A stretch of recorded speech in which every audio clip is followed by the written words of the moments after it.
Hello student, स्वागत है आपका हमारे प्यारे से चैनल साहित्य शिक्षांजलि में।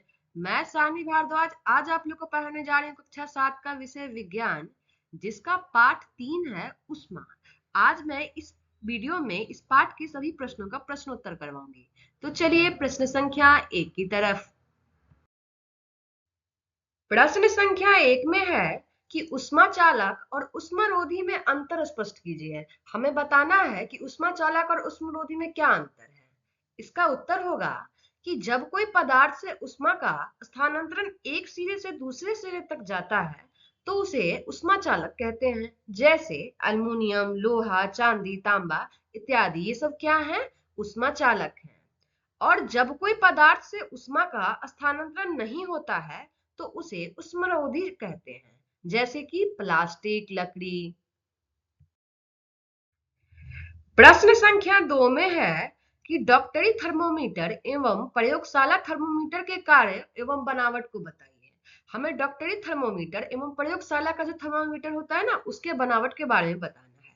तो इसका उत्तर होगा कि डॉक्टरी थर्मोमीटर एक लंबी, बारीक तथा समान व्यास की कांच की नली होती है, जिसके एक सिरे पर एक बल्ब होता है। बल्ब में पारा भरा होता है। बल्ब गर्म होने पर पारा ऊपर की ओर चढ़ता है और नली पर जो है ना, स्केल बना होता है। यह स्केल डिग्री सेल्सियस या फ़ारेनहाइट इकाइयों में होता है। निम्न बिंदु 35 डिग्री सेल्सियस और उच्च बिंदु 42 डिग्री सेल्सियस या 94 डिग्री फ़ारेनहाइट से 108 डिग्री फ़ारेनहाइट तक चिरित होता है। इससे मानव का ताप यानी जो बुखार कभी कभी लगता है, उसको मापा जाता है। और प्रयोगशाला थर्मोमीटर की बनावट और डॉक्टरी थर्मोमीटर की बनावट दोनों एक समान है, सिर्फ स्केल में अंतर रहता है। इसका स्केल सेल्सियस में अंकित रहता है। निम्न बिंदु 10 डिग्री सेल्सियस और उच्च बिंदु 110 डिग्री सेल्सियस में अंकित रहता है।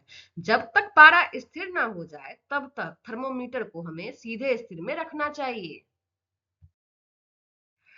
प्रश्न संख्या 3 में है कि सर्दियों में एक मोटे कपड़े की अपेक्षा उसी मोटाई के कई परतों वाला वस्त्र अधिक गर्म प्रदान करता है। क्यों? ऐसा क्यों होता है, ये पूछा जा रहा है। तो इसका उत्तर होगा कि सर्दियों में हमारा शरीर जो होता है ना, वो गर्म रहता है। वातावरण के ताप से शरीर का ताप बाहर ना जाए, इसलिए मोटे ऊनी कपड़े पहनते हैं हम।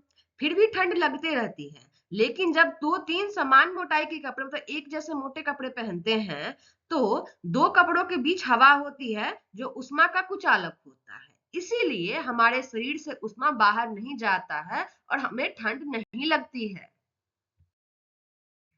प्रश्न संख्या 4 में है कि गर्म जलवायु वाली जगहों पर घरों को उजले रंग से रंगने की सलाह क्यों दी जाती है। तो इसका उत्तर होगा कि उजला रंग के कारण घर कम गर्म होता है, क्योंकि उनका रंग अधिकांश ऊष्मीय विकिरण को परिवर्तित कर देती है। ऊष्मीय विकिरण को परिवर्तित होने से घर कम गर्म होता है और हमें आराम मिलता है। इसलिए गर्म जलवायु वाली जगहों पर घरों को उजले रंग से रंगने की सलाह दी जाती है। प्रश्न संख्या 5 में है कि कॉलम क से कॉलम ख के शब्दों का मिलान कीजिए। नीचे कुछ कॉलम क में दिए गए हैं शब्द और कॉलम ख में भी दिए गए हैं। उन शब्दों को एक दूसरे से मिलान करना है, जिसका सही उत्तर होगा उससे मिलान करना है। तो कॉलम क में है कि गहरे रंग के कपड़े पसंद करते हैं, कब? तो सर्दी में। दूसरा है कि समुद्र समीर बहने का समय कब होता है? तो रात में। तीसरा है कि हल्के रंग के कपड़े पहनने का समय, तो गर्मियों में। और चौथा है कि थल समीर चलने का समय, तो दिन में। प्रश्न संख्या 6 में है कि सही उत्तर पर चिन्ह लगाइए।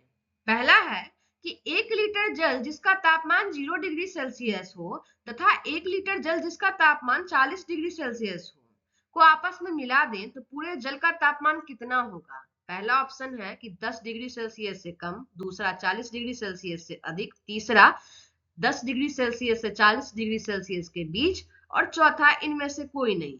तो इसका सही उत्तर होगा 10 डिग्री सेल्सियस से 40 डिग्री सेल्सियस के बीच का। दूसरा प्रश्न है कि बर्फ में लकड़ी का चम्मच डाला जाए तो क्या होगा।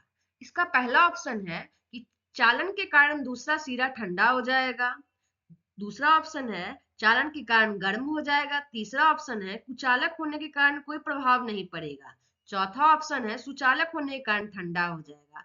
तो इसका सही उत्तर होगा ग, कुचालक होने के कारण कोई प्रभाव नहीं पड़ेगा। तीसरा प्रश्न है कि 20 डिग्री सेल्सियस ताप पर गर्म जल में 20 डिग्री सेल्सियस ताप पर गर्म लोहे की छड़ को डालने से क्या होगा।